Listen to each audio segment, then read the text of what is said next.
Hello, race fans. Welcome to another episode of Short Track Guys Podcast, brought to you in part by McDonald Muffler, the Muffler Mafia. They're a family-owned and operated muffler shop in Mobile, Alabama. Converter shocks and much more. Give those guys a call at 251-661-1043. That is McDonald Muffler, the Muffler Mafia in Mobile, Alabama.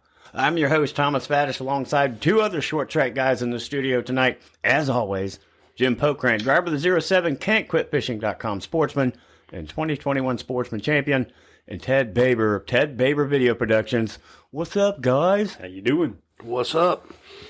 Oh, man, it's another Wednesday episode of Short Track Guys Podcast, and we've got a special guest that's hanging out with us in the studio, albeit on the phone. We will bring him in just a little bit. We've got some results and a recap from Jim's sportsman race out there at the 4 feature race Friday night. Jim, tell us a little bit about what went on. It was a fun night. I mean, we went out and qualified 6th, which we were on the board for a while, so we weren't super slow, but we still got a motor problem that we cannot figure out. And we tried some different things in the feature, started the feature, and I was getting off the corner like a rocket ship, but I get to the other end and the motor was blubbering, so we got something. I found a loose ground, so I think that's it. But anyway, we ran decent. I mean, we run in the same straightaway with everybody, and we wound up finishing 7th. Not the best night we could ask for, but hey, thanks to all my sponsors, Pensacola Glass, All Pools, thanks Rich Bonneberger, Ted Baber, got to thank Can'tQuitFishing.com, James Pfeiffer, Emerald Coast Remodeling and Trim, Mike Davidson, Ben Cranford for all his help, Martin Beck, who is my crew chief and has been for a very long time. Thank you to him and his daughter for the lettering when she does it for my car. And just, thankful to be here, having fun and talking about racing. And we're 5th in points. It's kind of a little streak that I've had for years and years and years. I'm hoping to keep it alive at least. Other than that, man, it was some pretty good racing in all the other divisions. Oh, yeah. I think the Outlaw Stock was a really, really good race for a while there. Yeah. And, the Pure Stocks, they beating and banging, but, man, Robert Barber just put a mud stomping on those boys. When he got out front, you couldn't touch him. Took him a little bit, but when he got there, he was gone. Yeah. And later on, we'll talk to the Crown Stock winner, who later was disqualified. But that sucks. But, hey, man, I'm going to tell you something. Those guys, the top 3 or 4 in that race, put on a show. Yes. I'm telling you, that class is, man, it's one of those ones that, sometimes I'll watch a little bit of the Pure Stock race if I don't nobody really care about who's in it. But, man, that Crown Vic, as soon as they drop the green flag, I'm watching every single lap because something's going to happen. Getting after it. Yeah, great racing. Those guys put on a show. And, we even the ones that spin out come from the back and do good, and it's a great class. Yeah. And congratulations to all the winners Friday night. Jonathan Langham won in our class. Yeah. And who won the Outlaw? The 66 car won it. Oh boy, I can't Corey Rubel. Yep. Corey Rubel, That yeah, guy. and that's I think that's a new car for them. They normally run modified, but wow, I figured Timothy Watson would come smoking up through there, and he never could touch him. He said they were off just a little bit on the qualifying, which didn't help, and then something went south. Yeah, the 54 was in the hunt most of the night. That's good to see him. That young man, Connor Sutton. Yeah.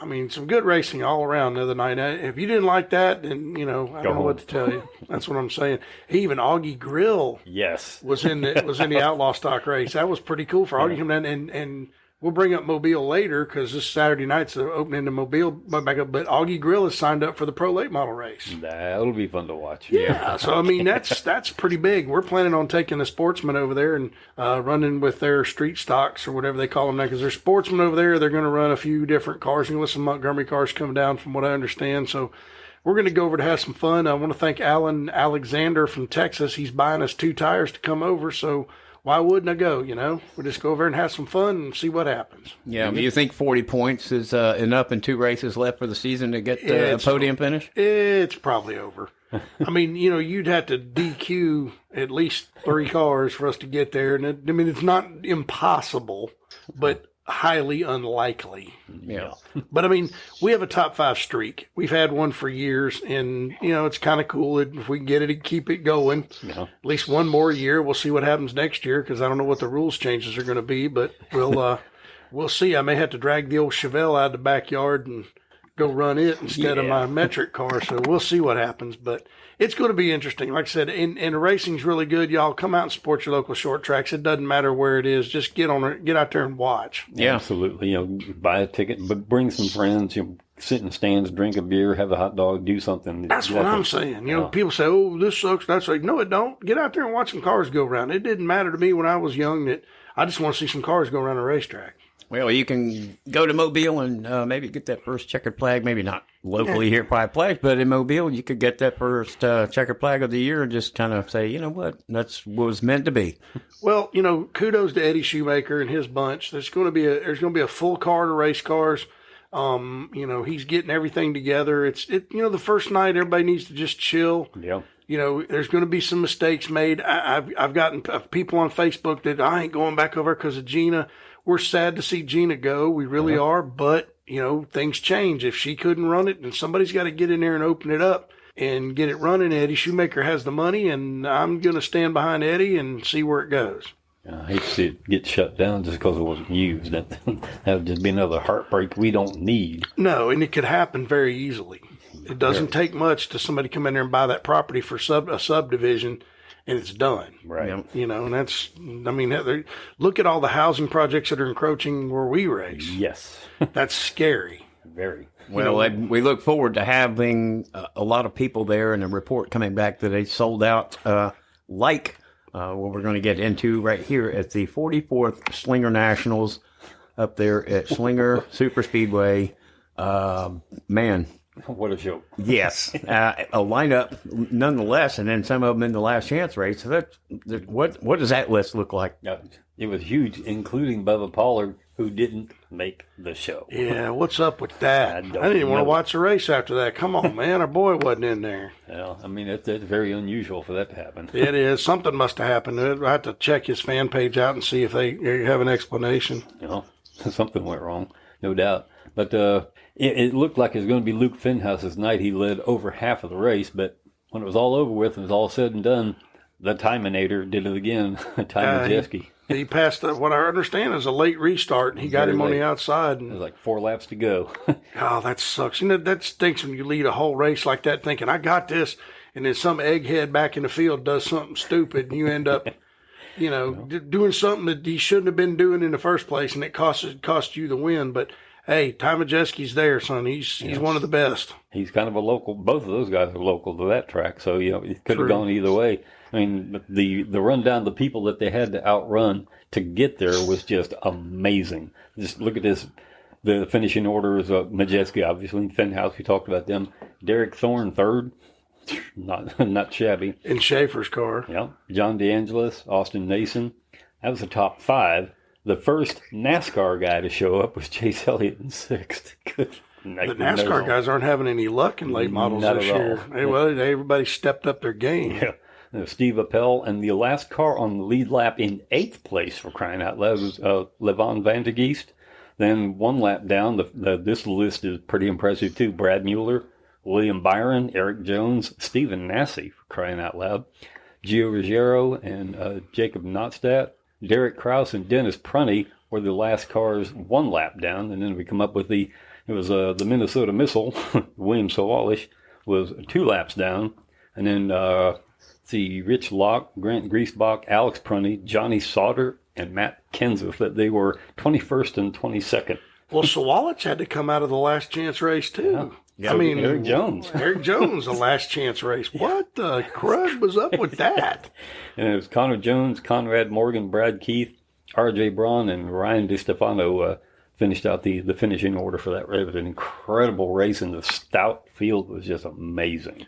Slinger's like a deadgum quarter-mile bullet track. Anyway, them guys get around it. If you ever watch that race, and the way they get around that racetrack is incredible. Yeah. And Majeski said he started on the outside of the front row, too. He said he'd had problems with there before, but somehow he just got just enough to get out front and finish it off. Yeah, Ty's one Ty's won a bunch of good ones. I mean, my buddy Ben is a big Ty Majeski fan. He was like, Bubba this and Bubba that. I said, he's got a lot more wins to catch up with Bubba Pollard. Oh, yeah, he's got to win. There's some big races he hadn't won. I know Bubba has 2 of them, but, Bubba's won the Slinger Nationals before. So yeah, it was in 2017, and it's going to be a short turnaround because a lot of those names, including Ty Majeski, will be in Anderson this weekend for the Redbud 400. Yeah, and then the week after that's Five Flag Speedway, the Blizzard Series. Yeah, the doubleheader. Yeah, Bubba will be here for the Blizzard Series because he's the winningest driver in Blizzard Series history. Yeah. Well, hopefully he's got a little redemption from this past weekend, which we still don't know what happened. No. But he is scheduled on the entry list to Redbud, so maybe he's, can rebound.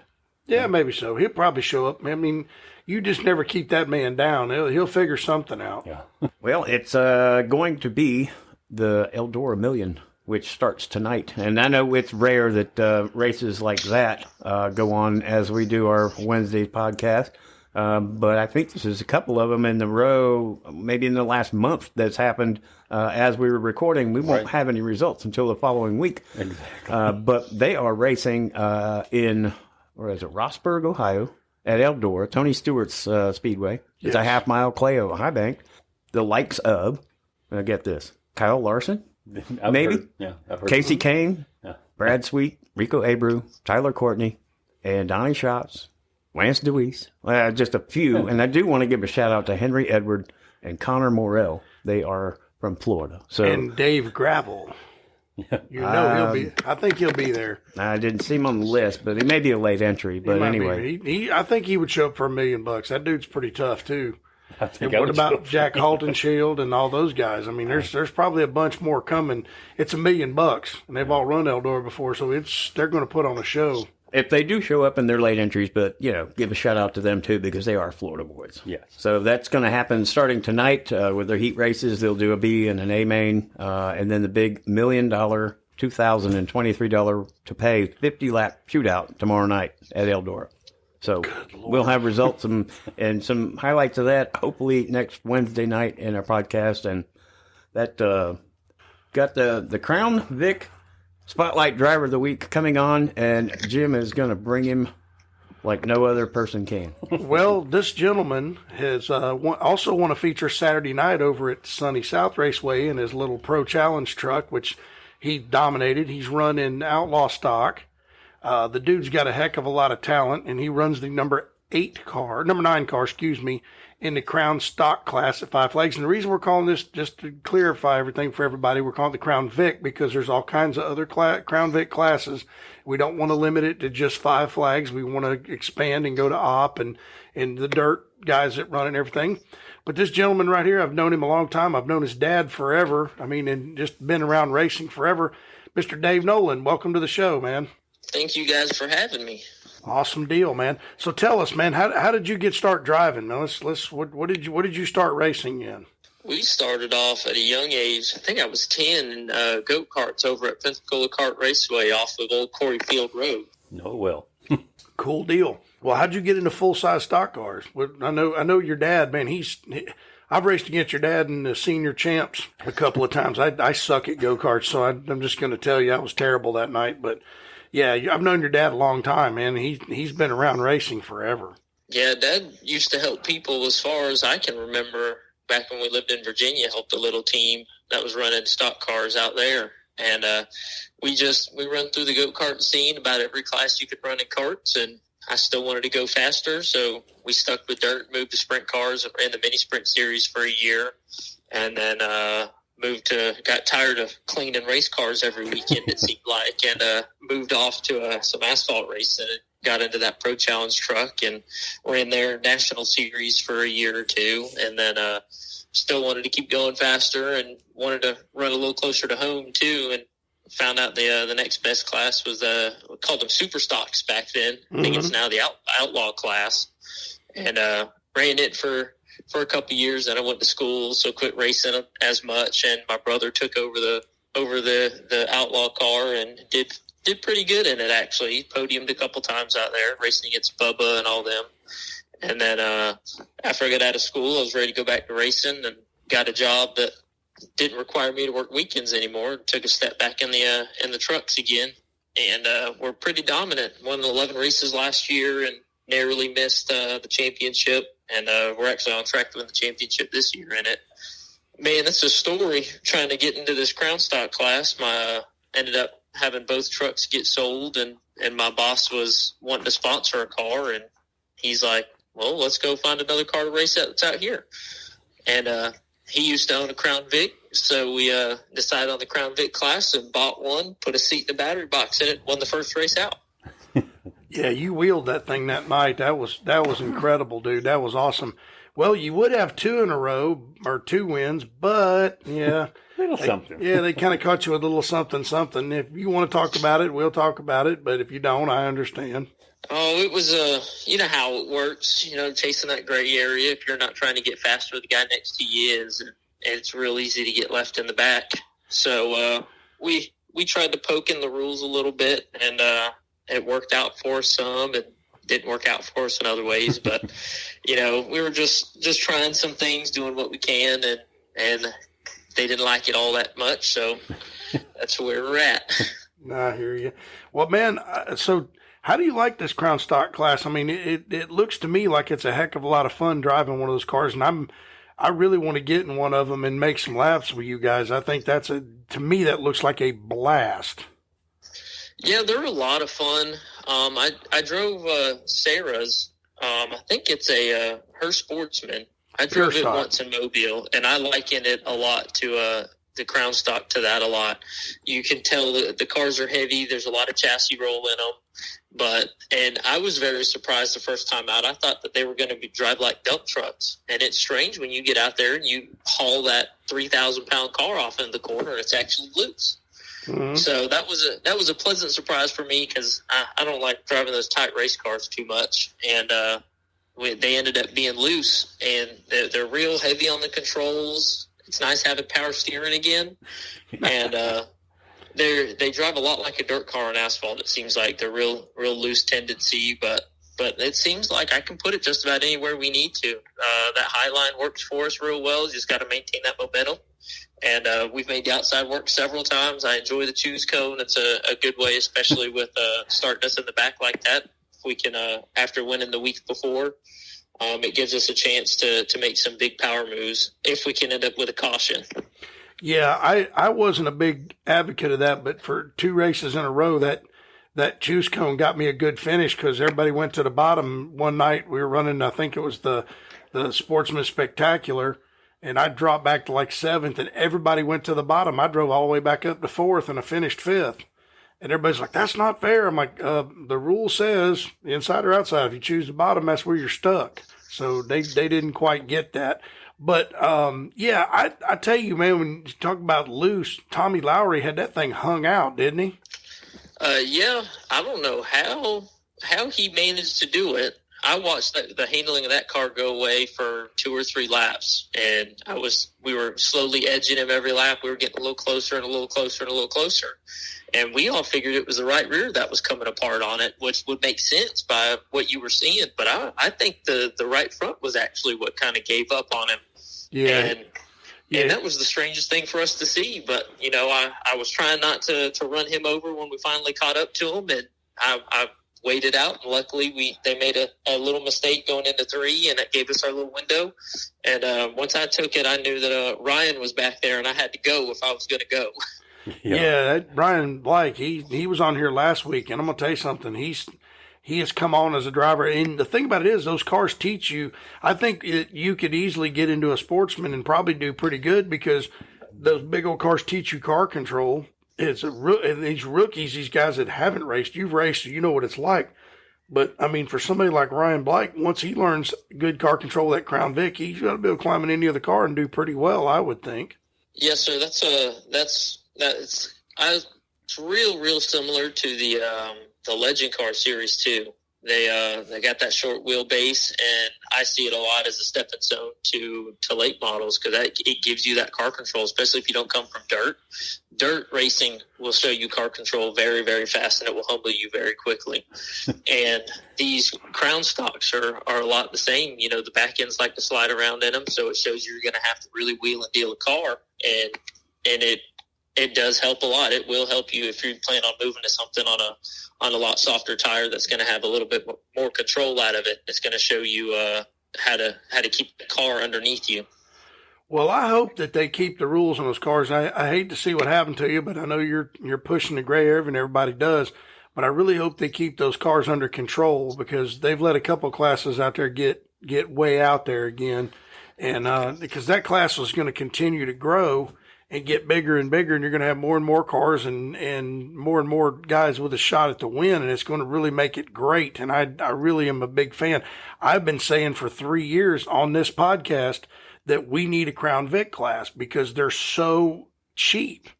I mean, honestly, there are some people building these things, I won't name names, that are charging outlandish prices, but there's some, you know, what you buy a car for, you can buy one of them running and driving for $1,500, buy a $500 roll cage kit, and, you know, get it put together for about probably $3,500 to $4,000. You could have a race ready car that could be competitive. Yeah, and that's really what we did. You know, my car owner was trying to figure out whether we wanted to buy one and build one, or if we wanted to go ahead and buy one that was already built. We went ahead and got one that was race proven. It had run about mid pack, and it had a little damage on there, which, you know, my rule, 10th row rule, as long as the car looks good from the 10th row of the grandstand, don't bother me too much. That's right. And we just put a battery box in it, and we didn't know really what to expect out of them, because especially handling wise, I thought they were going to be tight. So I was going to be happy with just being able to roll the car back in the racetrack under its own power at the end of the night. And it was real surprising how well we did early on. And, you know, that little thing that got us last week, it wasn't even so much for handling wise, it was for stability. It was, these cars are really rough. You know, they're on factory suspension, and when you run them off into the corner and you get in the brakes and, you know, the nose wants to drag the ground, all of a sudden the rear end's not working anymore. So the car was real unstable on the brakes. And that's what I was trying to get some stability on the brakes, because it would not be fun to run a car off in a corner, get in the brakes, the rear end chatter, and then now we've run over the guy in front of us, or the guy behind us has run us over because we're not slowing down like we need to, and wadding some cars up. So our deal wasn't really too much handling wise. It wasn't helping us get through the corners. It was really just helping us get into the corners without wadding it up. But they said no, so we're going to have to try and find a way to stabilize these cars off a little bit. I mean, I understand keeping this class in a low price range. You know, I've heard that for the sportsmen and the bombers, that's the whole purpose, is to keep the classes cheap, because it's real easy to get into pros and supers, and you're spending $1 million, you know, a race just about between cars and shocks and tires that are crazy expensive nowadays. And I'm all for it. I mean, it was a $15 part we used, so I mean, and especially now, you know, if we get the rules really close to every track that's around, and we plan on running Mobile on Saturday. We have thoughts of trying to go run Cletus McFarland's class at his racetrack over there in Central Florida, the Freedom Factory. We're looking at wanting to run Bristol this year. I know they said they weren't going to bring the dirt track back, but if they want to run us on the concrete, we'd be more than happy to go run the concrete. You know, South Florida, they're running them in Citrus County and all that stuff. So we have plans to travel around a little bit, as long as the rules stay really close to the same. I don't want to have to do too much changes on the cars, but hey, it sounds like they're a big deal all around here.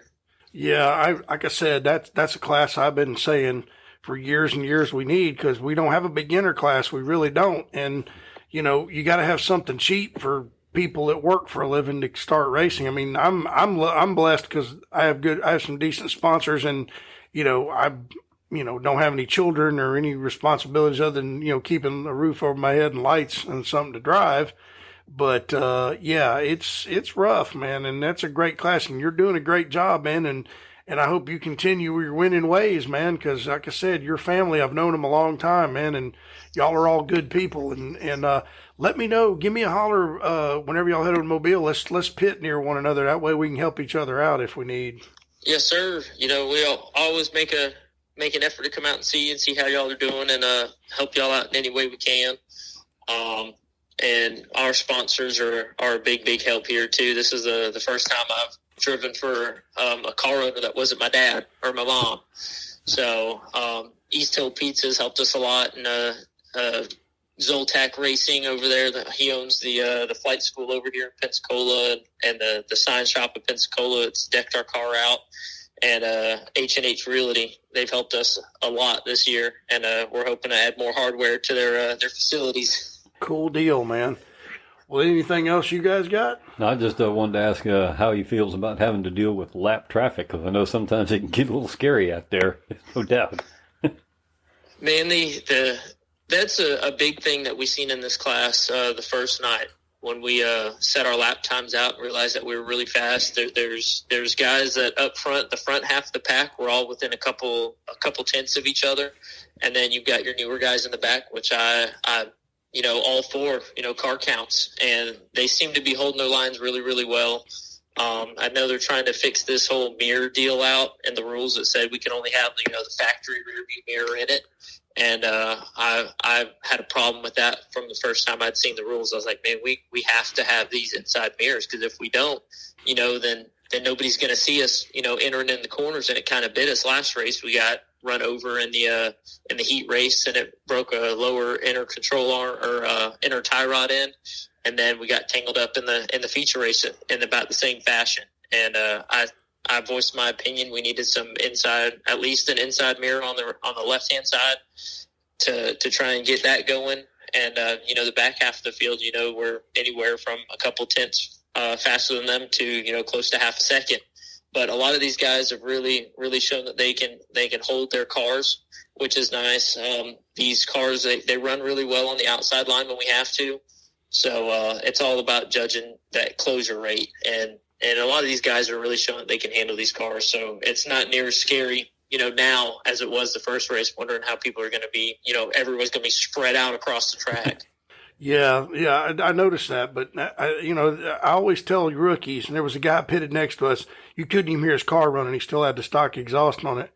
And I said, two things. When you go on the racetrack, notice. What's that? I said, where the lights are and where the flagman is. And always remember, just stay on the bottom and hold your line when the leaders are coming. And just stay out of the way. Don't get silly. He said, okay. And he did a great job. So, yeah, I totally agree with you. Yeah, and at the same time, these guys back here, this lap traffic, some of them are still racing each other. There's guys that are out there running around that are half a second slower, but they're still running for position, and we've got to keep that in the back of our minds at the same time. There's no guys out here, no matter if they're lap traffic or not, that are just going to slow down and let us by. They're racing for position just like, me and Ryan are running for position. And, right.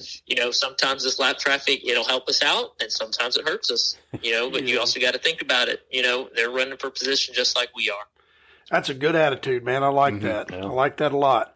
Well, man, we sure do appreciate you coming on here tonight and, being our Crown Vic driver of the week. We're not going to interview everybody, but we're going to have some people we're just going to do a bio on, and just tell your dad, mom that we said hello and to give us a listen. And we appreciate you and your sponsors, and good luck Saturday night in Mobile. I'll be over there with you. I'll be running my sportsman car, so we'll see you Saturday night. Yes, sir. We'll be there, and thank you as always. I'm always happy to talk. All right, man. Appreciate you, Dave. Have a good night. All righty, y'all too. Thank you much. Thank you, Dave. All right. Well, that is Dave Nolan from Cantonment, Crown Vic driver, winner, and a not so winner. Unfortunate, as you just heard him explain. Finding the gray area and trying to make the car a little bit more stable, and stepped where he is not allowed to step. Now he knows, and he's going to have to go back to the chalkboard and find something else. Well, you've got to explore those gray areas. I mean, yeah. It happens. You got to do what you got to do. I've done it for 30 years, only been tossed once for too much left side weight, and it was a BS deal. But, hey, do what you got to do and try. I mean, all they can do is tell you no. That's it. Yeah, I wish him a lot of luck, and we'll certainly be keeping the eyes out for him, because he gets a full season under his belt. You better look out for that one. Oh, yeah, definitely. Definitely. And we will have results from well, I guess the Redbud next Wednesday too. And Eldora, certainly the $1 million sprint car race up there at Eldora and Tony Stewart's facility happening right tonight. And the big 50-lap shootout for the $1 million tomorrow night. We will have results coming up next week. And as always, we appreciate our listeners. Thanks to McDonald Muffler for being on board. Thank you guys for making this happen. We all enjoy it. A short track racing talk every week is something we all look forward to, and hopefully we're delivering some good news and some informative information out there for our listeners. Amen to that. Hey, I just thought of something though. You know, it's 50 laps. That's a lot of money a lap. Yes. For $1 million. Woo, that's a lot of money a lap. Yep. Good gravy. I would do the math, it would be like 20 grand. Yeah, something like that. Something like that. Yeah, good Lord, $20,000 a lap. Some races don't pay 20 grand to win.